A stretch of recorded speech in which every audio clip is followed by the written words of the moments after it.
জেলার বিভিন্ন এলাকা থেকে এই বৃষ্টির অপেক্ষা করে না। আমরা সংক্ষিপ্ত করতে যাচ্ছি। এই পর্যায়ে গুরুত্বপূর্ণ সংক্ষিপ্ত শেষ পর্যায়ে আলহামদুলিল্লাহ আমি প্রশাসন থেকে শুরু করে তারা আমাদেরকে এই প্রথম থেকে যেভাবে সহযোগিতা করে আসছে, এই জন্য জামাত ইসলামের পক্ষ থেকে তাদেরকে আমরা আন্তরিক ধন্যবাদ জানাচ্ছি।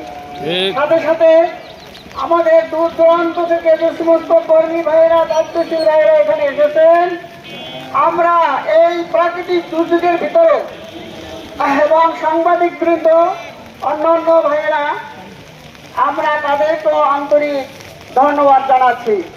সাথে সাথে আল্লাহর কাছে শুকরিয়া আদায় করেছি যে কেন্দ্র ঘোষিত একটি গুরুত্বপূর্ণ বিষয়কে সামনে রেখে সারা বাংলাদেশে আজকে উপজেলা পর্যায়ে, জেলা এবং মহানগরীতে এই বিক্ষোভ কর্মসূচি ঘোষণা করেছেন।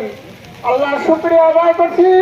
এই প্রাকৃতিক দুর্যোগের মধ্যে তিনি আমাদেরকে যে এই সুন্দর সুস্থভাবে এই পরিবেশও সফলতার সাথে আমাদের কর্মসূচি বাস্তবায়ন করতে পারছি, তাই আল্লাহ শুকরিয়া আদায় করছি। আলহামদুলিল্লাহ। আমি আমার কথাকে দীর্ঘায়িত করবো না, একটা কথা বলে শেষ করতে চাই। সরকার 17 বছর বসে মনে করছিল 41 সাল ভীষণ দিয়েছিলেন, কিন্তু আল্লাহর দরবারে লেখা হয়ে গেছিল 17 আগস্টের 5 তারিখের পূর্বে একদিনও তুমি থাকতে পারবে না।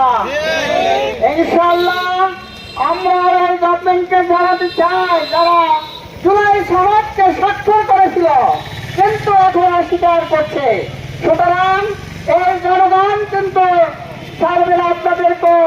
সুতরাং আমি বিনয়ের সাথে অনুরোধ করতে চাই আপনাদেরকে, আপনাদের সুবুদ্ধি বন্ধুরাই হোক এবং অনতিবিলম্বে আপনারা জুলাই সনদকে বাস্তবায়ন করার জন্য পদক্ষেপ গ্রহণ করুন। আমরা আপনাদের সাথে আছি। এই জনগণ আমাদের, এই জনগণ চার একটি শান্তিপূর্ণ অবস্থানে বসবাস করতে।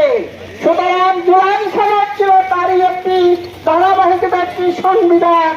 সুতরাং জুলাই সনদ বাস্তবায়ন না হওয়া পর্যন্ত বাংলাদেশ জামাত ইসলামী তথা দলীয় ঘরে ফিরবে না।